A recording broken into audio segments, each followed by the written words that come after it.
وعلیکم السلام ورحمۃ اللہ وبرکاتہ. اللہ رب العالمین خیر وعافیت میں رکھے.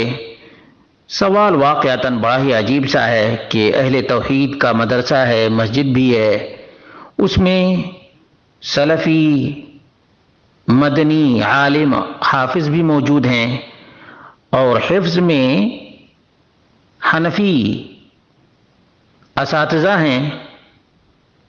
تو کیا حنفی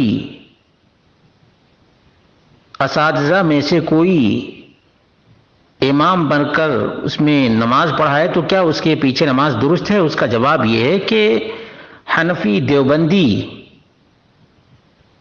کے پیچھے نماز درست نہیں ہے. عام طور پہ تو یہی لگتا ہے کہ دیوبندی لوگ مردہ فروش اور ہڈی فروش نہیں ہیں. سب سے بڑا جو مسئلہ ہے دیوبندیوں کا وحدت الوجود کا مسئلہ ہے. وحدت الوجود دیوبندیوں کی گھٹی میں پیوست ہے. اور المہند کتاب میں یہ بالکل ہی مفصل مذکور ہے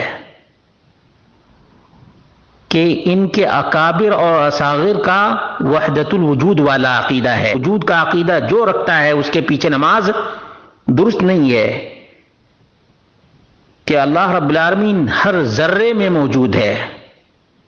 اللہ رب العالمین کو جو عرش پر نہ مانے اس کے پیچھے نماز کہاں سے ہوگی؟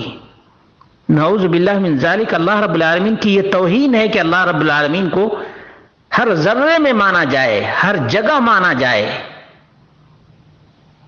یہ بہت بڑی بدعقیدگی ہے.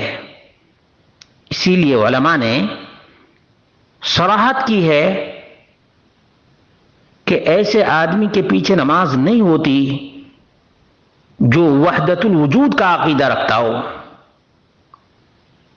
کہ ہم بھی خدا، تو بھی خدا، بندر بھی خدا، سور بھی خدا، نعوذ باللہ من ذالک، چرچ میں بھی خدا.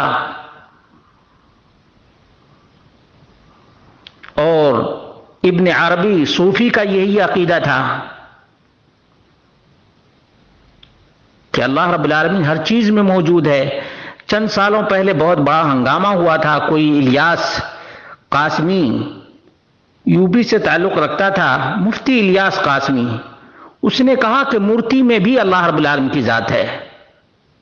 بڑا ہنگامہ ہوا، اس کا انٹرویو لیا گیا کسی مدرسے کا. وہ مفتی بھی ہے، دیوبندی مفتی قاسمی بھی. تو ایسے آدمی کے پیچھے کہاں سے نماز ہوگی؟ اور یہ بہت ہی بڑی غلطی سمجھی جائے گی کہ جہاں پہ اہل حدیث علماء، صحیح العقیدہ علماء موجود ہیں، اہل توحید علماء موجود ہیں، وہاں پر ایک دیوبندی حافظ، صرف حافظ، اور وہ امامت کرتا ہے. بہرحال نہ اہل مدرسے کا یہ رویہ درست ہے اور نہ صحیح العقیدہ کو ایسے وحدت الوجودی کے پیچھے نماز پڑھنی چاہیے.